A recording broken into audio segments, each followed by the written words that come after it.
Gimana kabarnya Bu Yudi? Baik Pak Ngurah. Ya, tadi sempat di chat Mana ya. nih situasi di sana Pak Ngurah? Baik-baik. Mau ajak ngobrol katanya. Ngobrol santai ya? Eh, ya, iya Pak Ngurah. Iya, iya, iya. Gimana, gimana? Gini nih Pak Ngurah, Mm-mm. eh, tujuan saya Izin Bu Made. ketemu Pak Ngurah ini saya ingin membahas tentang sedikit masalah yang saya hadapi di sekolah Pak Ngurah, Iya, iya. terutama di kelas saya. Mm-mm. Nah, saya kan ngajar kelas 1 ya Pak Ngurah ya. Nah, Mm-mm.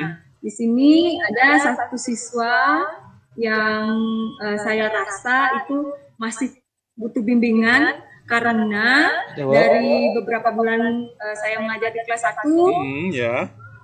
belum ada perubahan yang signifikan yang saya rasakan dari anak itu Pak Ngurah. Nah, Iya, saya ingin di sini biar anak itu setidaknya tahu huruf lah, karena sampai sekarang dia belum hafal huruf, belum hafal huruf dari A sampai Z itu belum hafal sama sekali, hanya beberapa huruf yang mereka hafal, mungkin yang di akar seperti S, N, A, dan kayaknya kalau nggak salah cuma 10 huruf Pak Ngurah. Nah, di sini saya harapkan mungkin anak itu bisa hafal lah semua huruf gitu Pak Ngurah. Oh iya, iya, iya. Paham Bu Yudi. Jadi murid Bu Yudi itu masih banyak yang belum bisa membaca, bahkan sampai huruf saja mereka masih belum kenal ya. Iya, iya. Jadi dari pembicaraan kita hari ini, kira-kira apa harapan Bu Yudi atau tujuan Bu Yudi yang ingin harapkan sampai akhir pembicaraan nanti? Iya, saya ingin murid saya ini bisa membaca Pak Ngurah. Yang pertama dulu ya hafal huruf dan bisa membaca itu tujuan utama saya Pak Ngurah. Jadi rencananya Ibu mungkin udah berekspektasi tinggi ya, ingin membuat anak-anak paling tidak bisa huruf dulu ya, yang sama sekali belum kenal huruf. Nah, kemudian yang belum bisa baca agar bisa baca. Nah, kalau kita menelisik lebih jauh lagi sebelumnya, mungkin sebelum corona ya. Jadi sebelum corona mungkin anak-anak dari kelas Ibu mungkin sudah lancar membaca, lebih banyak lah lancar membaca. Mungkin kalau dicari skalanya dengan perbandingan sebelum corona atau sebelum pandemi ini, kira-kira murid Ibu sekarang posisinya di mana kemampuannya itu rata-rata? Dari kalau diintervalkan dari angka 1 sampai 10. Oh, kalau diintervalkan sampai angka 1 sampai 10, mungkin murid saya ini berada di poin 5 lah Pak Ngurah.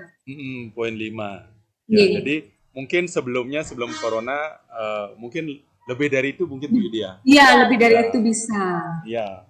Jadi dapat saya tangkap, jadi kemampuannya separuh yang bisa, jadi separuh yang masih belum bisa Bu Yudi ya.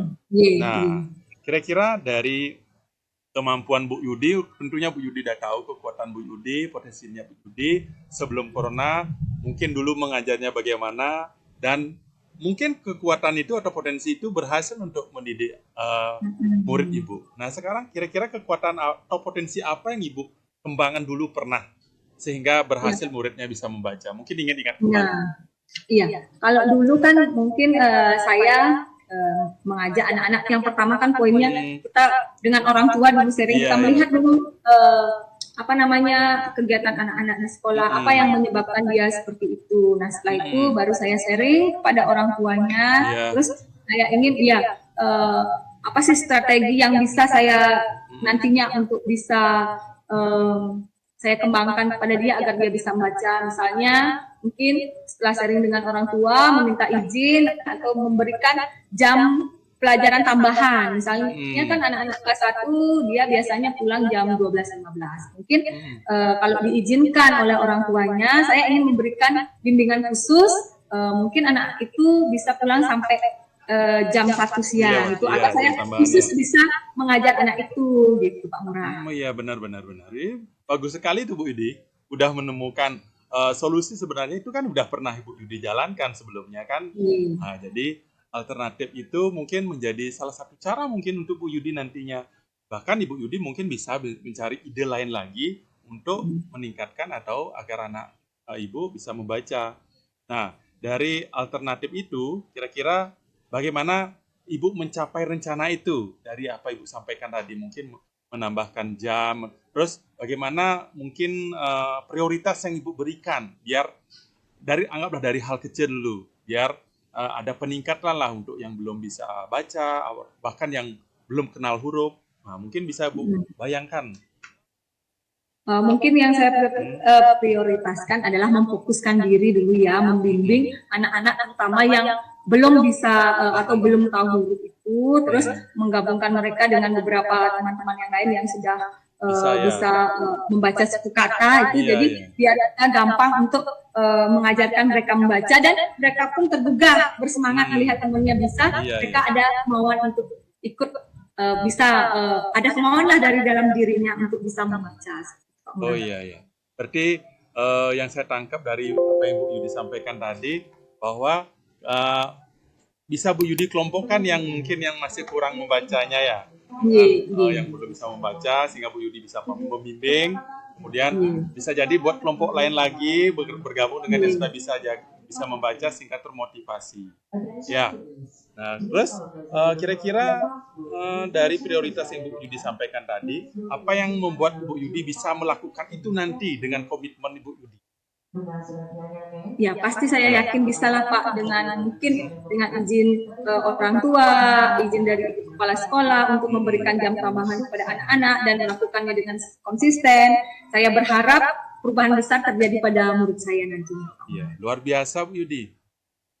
Bu Yudi udah bisa berkomitmen ya. Jadi komitmen itulah mungkin dipegang ya, karena Bu Yudi sudah menemukan solusi, kemudian berasa itu akan berhasil. Bu Yudi percaya akan berhasil untuk memberikan pembelajaran yang istilahnya berpihak pada murid. Ibu Yudi peduli dengan mereka yang belum bisa baca. Nah, dari rencana aksi tadi yang Ibu berkomitmen, kira-kira siapa yang bisa membantu Ibu Yudi memberikan komitmen yang lebih nanti? Ya, mungkin saya akan meminta bantuan guru kelas 2, mungkin karena kita kan guru kelas kecil, jadi mengetahui kendala-kendala yang ada di kelas kecil gitu ya. Mungkin akan bekerjasama dengan guru kelas 2 dan kelas 3, seperti Pak Murah. Iya, benar-benar.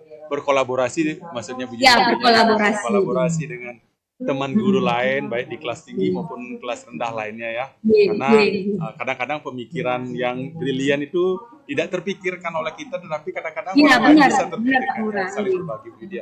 Sungguh luar biasa Bu Yudi. Udah bisa Bu Yudi menemukan, kemudian mau memberikan solusi, mencari solusi sendiri, kemudian berkomitmen untuk melakukan agar lebih baik pembelajaran Bu Yudi.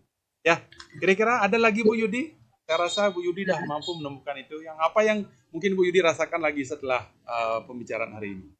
Iya, setelah saya berbicara dengan Pak Murah ya, saya jadi tercerahkan. Jadi ide-idenya yang dulu terpendam jadi bisa plong saya sampaikan. Jadi motivasi yang dari diri saya bisa saya bangkitkan lagi. Saya merasa senang bisa sharing dengan Pak Murah. Terima kasih Pak Murah sudah membukakan pikiran saya menjadi terbuka, bisa membahas masalah saya, bisa terpecahkan, mendapatkan solusi yang terbaik. Iya, sama-sama Bu Yudi. Kita belajar Bu Yudi. Mudah-mudahan di kesempatan lain kita bisa bertemu lagi ya. Ya, kalau tidak ada, kita jumpa lagi nanti ya Bu Yudi ya. Terima kasih Pak Murah ya atas waktunya Pak Murah. Tetap semangat Bu Yudi. Ya, terima kasih Pak Murah. Sampai jumpa. Thank you.